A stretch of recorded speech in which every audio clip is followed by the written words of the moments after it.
धान, मक्का, सोयाबीन, मूंगफली, कपास खरीफ फसल हैं।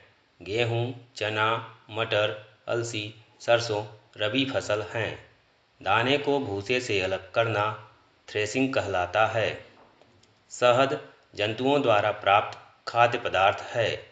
जब एक ही किस्म के पौधे किसी स्थान पर बड़े पैमाने में उगाए जाते हैं तो इसे फसल कहते हैं।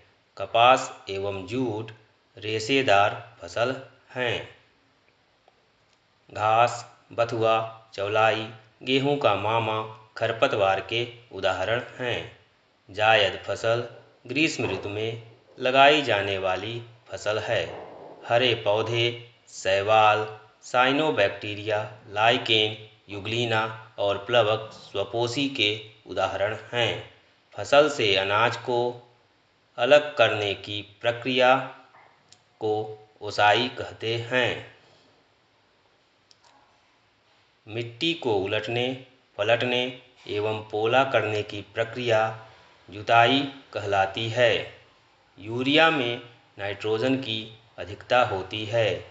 यूरिया में नाइट्रोजन 47% होता है। फसल चक्रण से मिट्टी की उर्वरकता बढ़ जाती है। ऋतु के आधार पर मिश्रित फसल सबसे कम प्रचलित है। खरपतवार हटाने की प्रक्रिया निराई कहलाती है। राइजोबियम नामक जीवाणु फलीदार फसल के जड़ में पाए जाने वाली ग्रंथियों में उपस्थित होते हैं।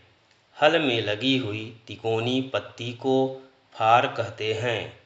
Urea, ammonium sulphate, superphosphate, potash, NPK अर्थात नाइट्रोजन, फास्फोरस, पोटेशियम उर्वरक के उदाहरण हैं।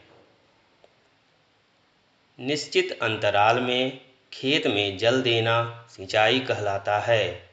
खाद एवं उर्वरक ऐसे पदार्थ हैं जिन्हें मिट्टी में पोषक स्तर बनाए रखने के लिए मिलाया जाता है। कुआं, जलकूप, तालाब, झील, नदी, नहर, बांध सिंचाई के स्रोत हैं। फलदार पौधों, बगीचों एवं वृक्षों को पानी देने का सर्वोत्तम तरीका ड्रिप तंत्र है। खेतों में फसल के साथ प्राकृतिक रूप से उगे अवांछित पौधे खरपतवार कहलाते हैं।